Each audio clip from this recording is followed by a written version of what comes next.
Hello विद्यार्थियों, तो स्वागत है आप लोगों का आपके लवली यूट्यूब चैनल संटू गुरु पे। और मैं हूं आप सबका प्रवीण कुमार पांडे। और आज हम लोग हैं क्लास 11th ट्रिग्नोमेट्री के कंटिन्यू लेक्चर में, जिसमें हम लोग बात कर रहे थे word problems related to theta is equal to l by r. पिछले लेक्चर में मैंने 3 प्रॉब्लम्स के बारे में बात की है ना, जो सिंपल मतलब theta is equal to l by r का सिंपल यूज उसमें था। अब जो 3 प्रॉब्लम होगा जिसमें theta is equal to l by r का प्रॉब्लम जो होगा थोड़ा सा हिडन रूप से होगा ना, क्वेश्चन को पहले समझना पड़ेगा है ना तहखाने में जा करके। और उसके बाद वाले क्वेश्चन में है ना कुछ सेलेस्टियल प्रॉब्लम्स के बारे में बात करेंगे, क्वांट प्रॉब्लम्स के बारे में बात करेंगे, तो डिफरेंट टाइप्स के प्रॉब्लम्स आएंगे है ना। तो फिलहाल हम लोग बात करते हैं। तो आज का जो फर्स्ट क्वेश्चन है काफ़ी अच्छा क्वेश्चन है। आइए देखते हैं फर्स्ट क्वेश्चन क्या कर रहा है। कह रहा है if the direction of a train changes by 25 degree after running 40 metres. मतलब कि कोई ट्रेन जो है किसी सर्कुलर पाथ पे रन कर रहा है। मान लो कि ये आपका सर्कुलर पाथ है ना, ये रहा। इस सर्कुलर पाथ पे कोई ट्रेन रन कर रहा है। मान लो इधर से यहाँ से कोई ट्रेन खड़ी है, ये इसका रेडियस हो गया।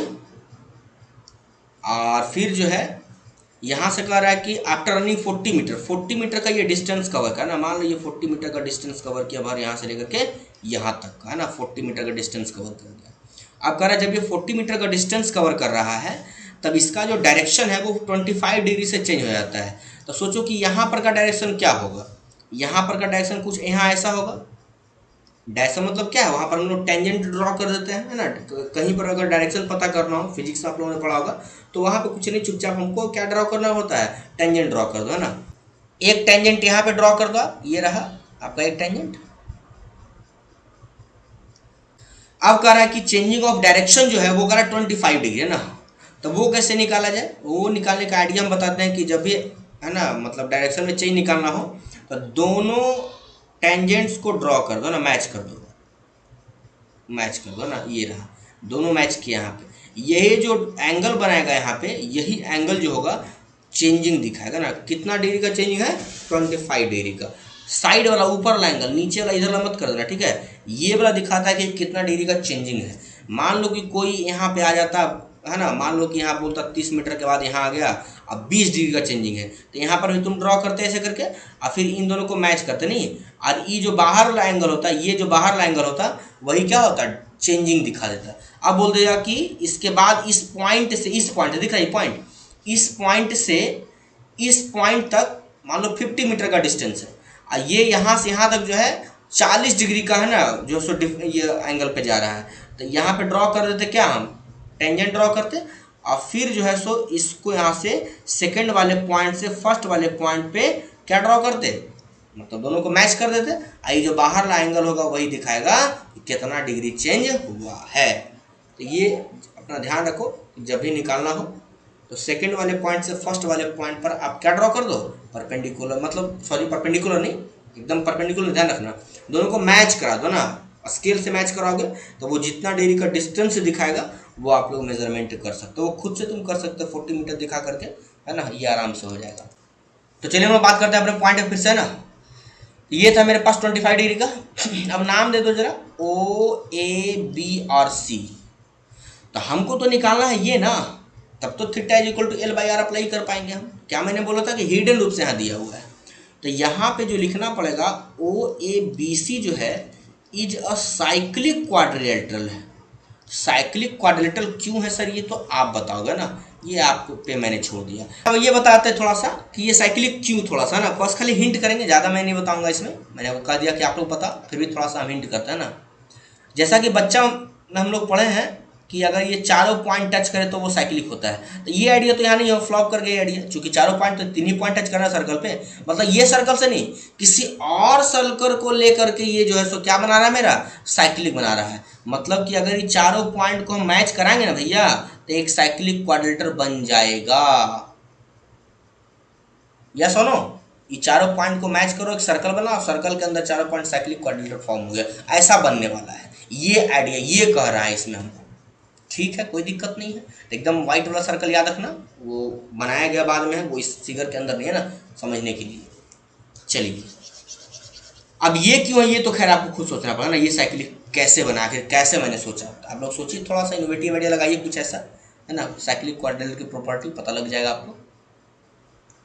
तो जब ये साइक्लिक क्वाड्रिलेटरल है तो साइक्लिक क्वाड्रिलेटरल की एक प्रॉपर्टी होती है, वो भी मैं बताता हूँ यहीं पे, कि अगर किसी साइक्लिक क्वाड्रिलेटरल में किसी एक साइड को आगे बढ़ा दिया जाए तो ये जो बाहर वाला एंगल होता है सामने वाले इंटीरियर एंगल के इक्वल होता है, ये अपना ध्यान रखना ना।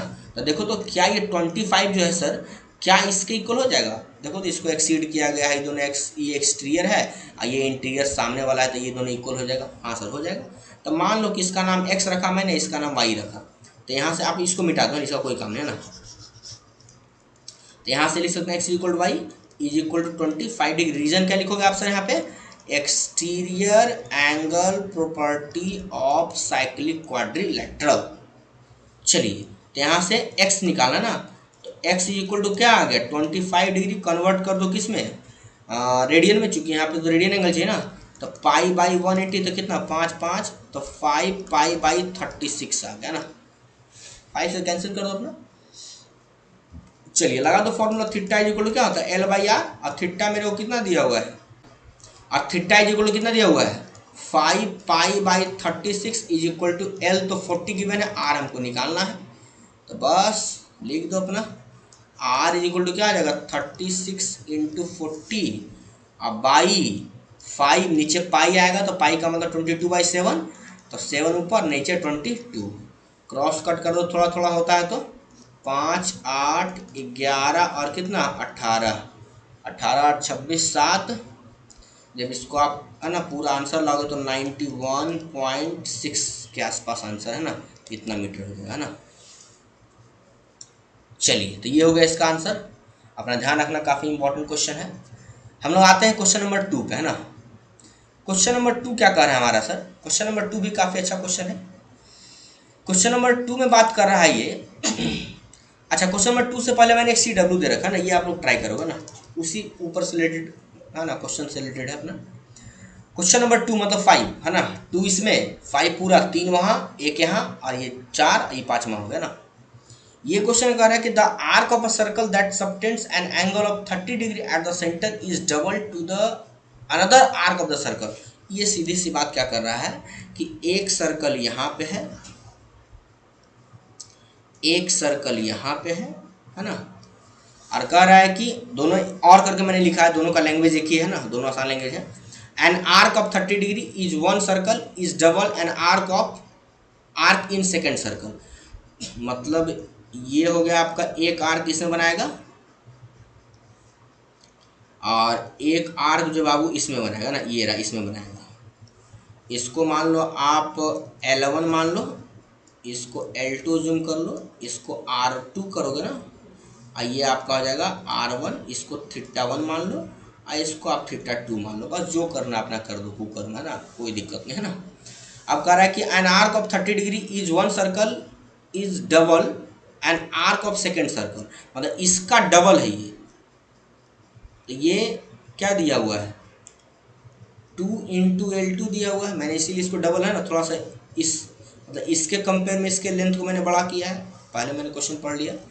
The radius of which is 3 times the radius of the first, मतलब इसका जो रेडियस है ये 3 गुना है, मतलब ये 3R1 दिए हुए है, 3R1 इतना गिवन है, इतना हमको गिवन है। आप लोग गिवन करके लिखना नीचे अलग से है ना। तो चलिए जरा यहाँ से पहले बात करते हैं। थीटा इज इक्वल टू यहाँ पर क्या आ जाएगा? L बाई कितना? R। अच्छा एंगल भी गिवन है क्या मुझे? 30 डिग्री है ना, पहले वाले में 30 डिग्री दिया हुआ है, ये आपका है 30 डिग्री। 30 डिग्री का मतलब कितना? 30 पाई बाई 6 है ना। चलिए रखिए जरा, ये हो जाएगा pi by 6 is equal to L कितना गिवन है यहाँ पे? L1 R1 रख सकते हो ना, θ1 L1 R1।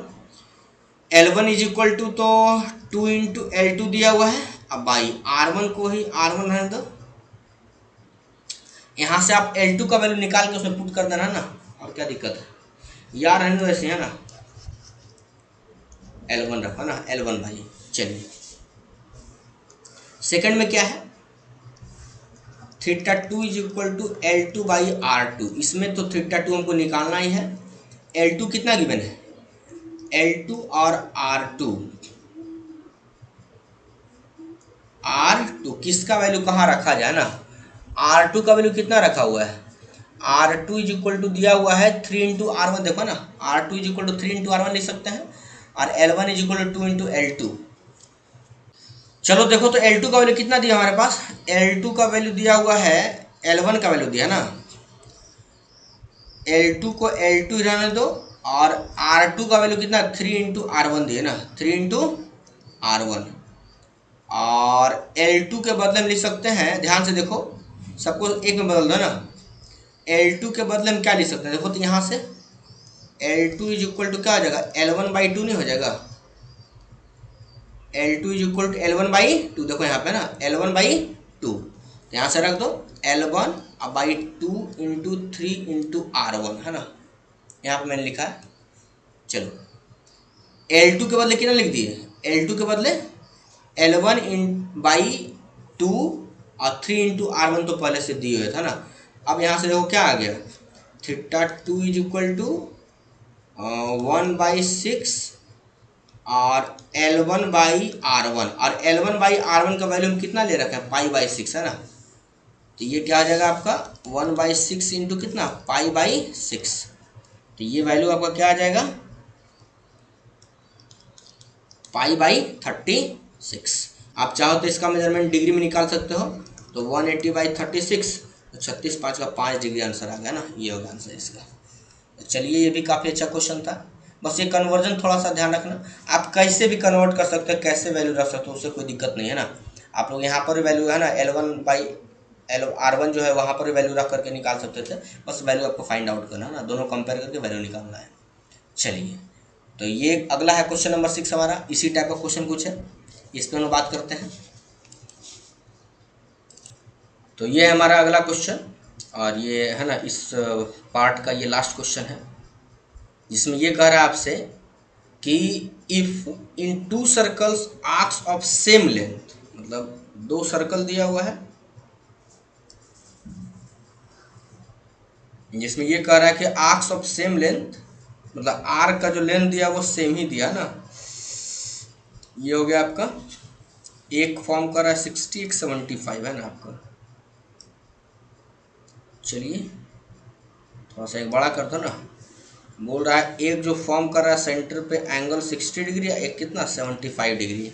If 2 circles arcs of the same length subtend angles of 60 to 75 degree centre, find the ratio of the radius, है ना, कह रहा दोनों का रेडियस का आप रेशियो निकालो, ये R1 है ये R2 है, लेकिन कह रहा है लेंथ दोनों सेम है, लेंथ दोनों क्या है, तो सिंपल वैसे है निकाल करके अपना इक्वेट कर देना है। तो इसको मान लो θ1 इसमें है ना, इसको क्या मान लो θ2 मान लो, तो θ1 इज इक्वल टू क्या हो जाएगा L1/R1, ये भी L है और ये R1 गिवन है, तो थीटा का वैल्यू कितना दिया है आपका, दिया है कितना 60, तो 60 का मतलब कितना π/3 हो जाएगा, इज इक्वल टू L/R1, तो R1 का वैल्यू यहाँ से निकाल लो कितना हो जाएगा, या L निकाल लो ना, कुछ भी निकाल ले, चलो बाद में देखा जाएगा, जैसा होगा वैसा काम किया जाएगा ना, तुरंत मत हड़बड़ाओ। θ2 इज इक्वल टू कितना हो जाएगा L/R2 हो जाएगा, और θ2 हमको कितना 75 दिया है, θ2 कितना दिया है 75, तो 75 इंटू कितना π/180, काटो इसको 15 5 का 15 12 का मतलब कितना आ गया 5 π/12 हो गया ये, इज इक्वल टू L कितना R2, हमको R1 R2 निकालना है रेशियो, तो यहाँ से L निकाल दो ना, तो L कितना आ जाएगा सर, L आ जाएगा पाई इंटू R1/3, तो यहाँ से रख दो L का वैल्यू सीधा रख दो ना, कितना आ जाएगा π/3 इंटू कितना आ जाएगा ये R2 हो जाएगा। अब जो क्रॉस कट होता है क्रॉस कट कर दो है ना, आराम से आंसर आ जाएगा 3 4 का, और कुछ हो रहा है क्या, हाँ हो रहा है, कटेगा पाई से पाई खत्म, ये R1/R2 जो है आ जाएगा 5/4, यही आपका आंसर आ गया ना, रेशियो कितना 5:4 का रेशियो आ गया ना, R1/R2 जो है कितना आ गया 5:4, answer is given yes sir. तो ये था अब तक का क्वेश्चन, काफ़ी इंपॉर्टेंट क्वेश्चन ये सब है, ध्यान रखना। तो हम लोग मिलते हैं अगले वीडियो में अगले लेक्चर के साथ।